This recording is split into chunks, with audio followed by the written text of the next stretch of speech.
Chapter 4 opens in a quiet place, where the strongest thing an injured athlete can do is stop pretending this is only frustration. This is grief, and naming it matters. Until it is called what it is, it keeps wearing the disguise of a performance problem. You keep thinking maybe you can solve it by training harder, thinking cleaner, staying tougher. But grief does not respond to toughness the way competition does. It asks for witness, not domination. Grief is not a plateau to push through, nor a weakness to shake off before practice. It has its own rhythm, its own demands, its own long and private clock. And for athletes trained to override pain, that truth can feel almost offensive. We were taught to beat the clock, ignore the ache, push through the fatigue. But grief does not care about the old rules. If you force it underground, it waits there in silence, gathering weight.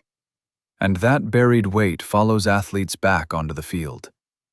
The body may be cleared, the strength may return, the jump may come back. But trust does not always return on command. That is what happens when no one grieves.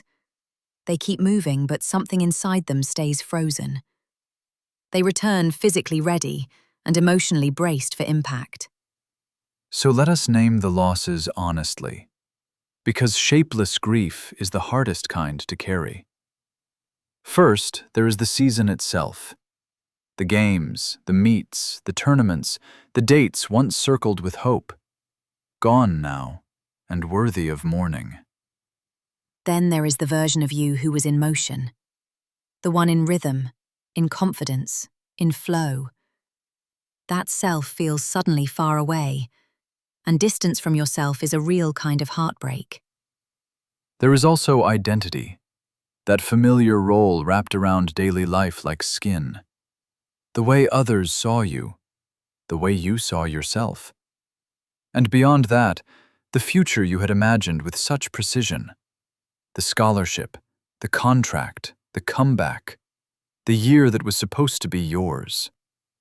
Maybe the dream is not dead, but the version of it you are holding may have to be released before anything new can arrive. That release hurts more than most people understand. And then comes the loss of certainty.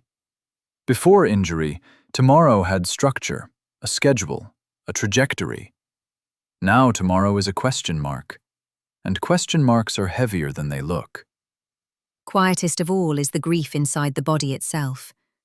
The old relationship with movement, that easy trust, that unconscious partnership, disrupted.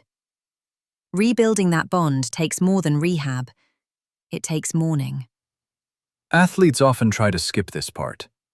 Grieving feels too much like surrender, too close to defeat. So they reach for positivity, grit their teeth, post something inspiring, and hope the ache will become discipline. But ignored grief does not vanish. It becomes irritability, insomnia, numbness, a short fuse with the people who care. It becomes emptiness on days that were supposed to feel like progress. In the recovery gym, it becomes hesitation. A pause before the cut. A flinch before the landing. A guarded movement long after healing, when everyone keeps calling it a trust issue. But sometimes it is not trust at all. It is ungrieved loss showing up in the body.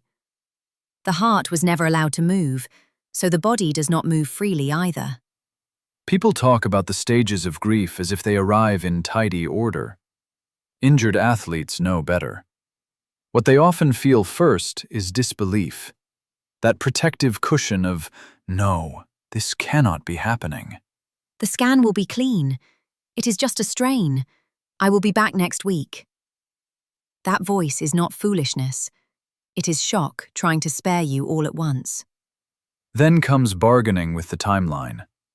6 weeks becomes 5 if everything is done perfectly. Control is chased with spreadsheets, extra sets, flawless compliance.